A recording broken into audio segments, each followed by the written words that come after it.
For animals, life seems to have very few complications.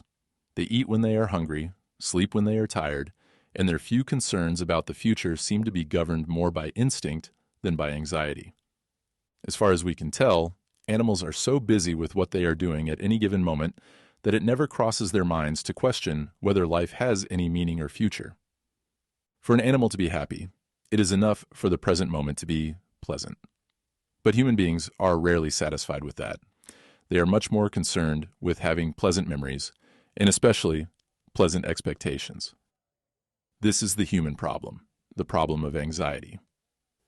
When we compare human desire with animal desire, we find several extraordinary differences. The animal tends to eat with its stomach, while the human being eats with their brain. When the animal's stomach is full, it stops eating, but the human being never knows when to stop. After eating as much as their stomach can handle, they continue feeling empty, continuing to feel a drive to satisfy themselves even more. This is largely due to anxiety, as a constant provision of food is uncertain. I must eat as much as I can while I can. And since we know that pleasure is uncertain, we must exploit the immediate pleasure of eating to the fullest, even if it harms digestion. We want more, always more, and more. Desire tends to be insatiable. We are so anxious for pleasure that we never think it's enough, and we stimulate our sensory organs until they become insensitive, so that if the pleasure continues, they will need stronger and stronger stimuli to defend themselves, and the body will become sick with tension. But the brain does not want to stop. The brain is in search of happiness, and because the brain is more concerned with the future than with the present, it conceives happiness as a future of indefinitely long pleasures, but it also knows that it does not really have an indefinitely long future. So, to be happy, it must try to accumulate all the pleasure of paradise and eternity in a few short years. That is why modern civilization is, in almost every respect, a vicious circle. Its hunger is insatiable because its lifestyle condemns it to perpetual frustration. The root of this frustration lies in living for the future, and the future is an abstraction, a rational intervention in experience that exists only for the brain. Primary consciousness, the basic mind that knows reality, rather than knowing ideas about it, does not know the future.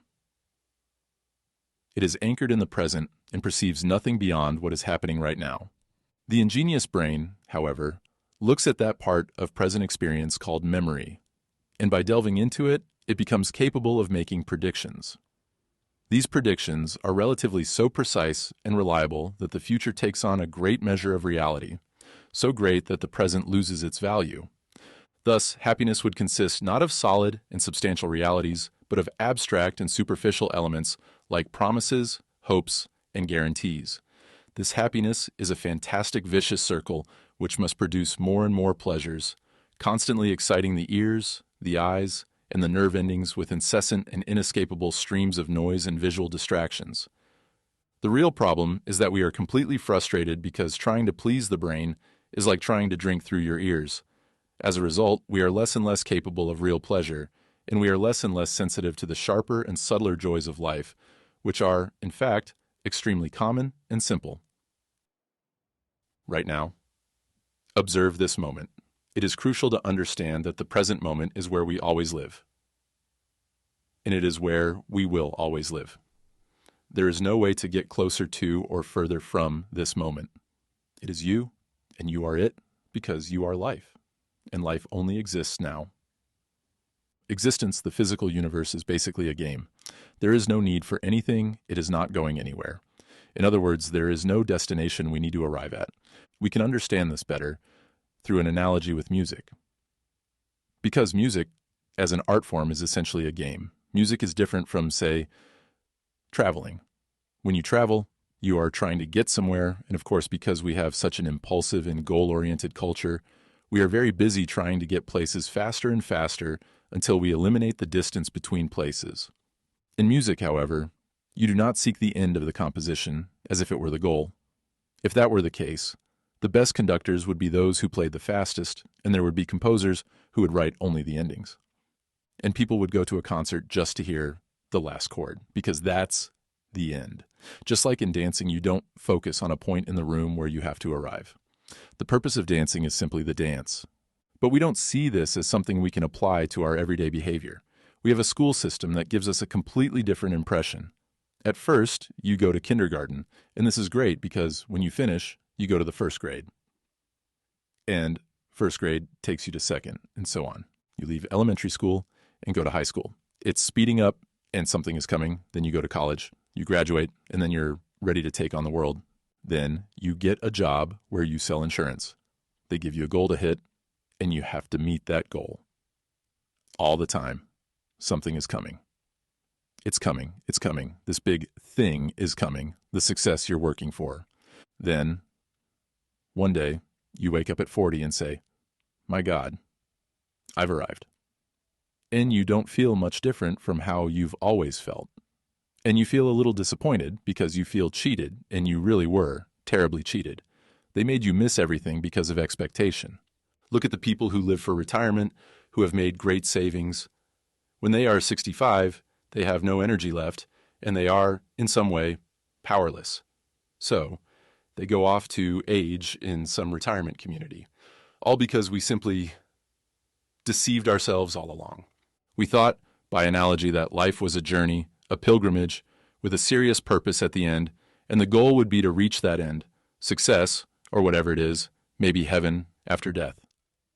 But we failed to realize, all the way along, that it was a musical thing, and you were supposed to sing or dance while the music was being played. Instead of enjoying the moment, you still want something else, something in the future. And there is no future. Not really. The past and the future are only abstractions. The future hasn't arrived yet, and it can't become part of lived reality until it is present, since what we know about the future is made of purely abstract and logical elements. They are merely inferences, guesses, and deductions.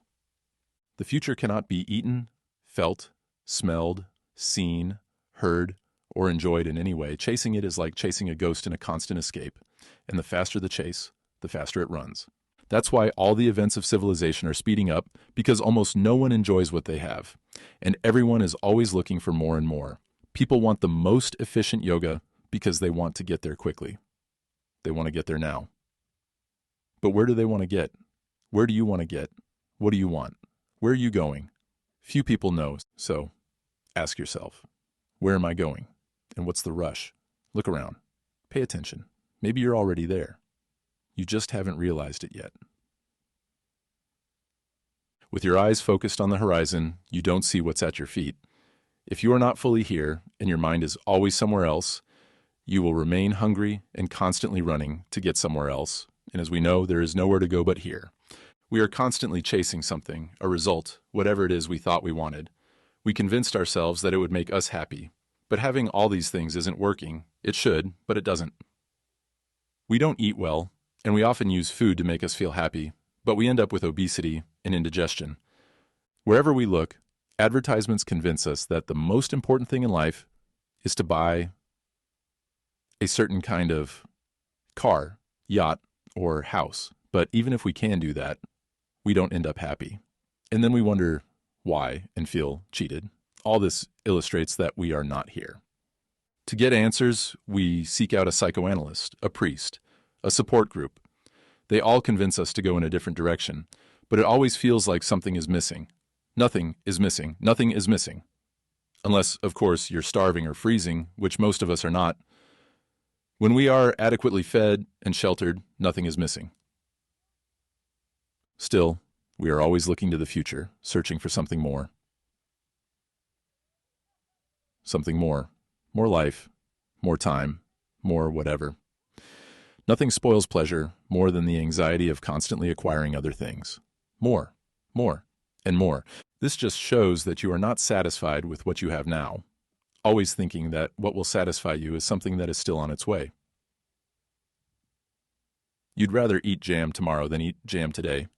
Making plans only makes sense for people who live in a proper relationship with the present material reality, because if the plans work out, only they will be able to truly enjoy them.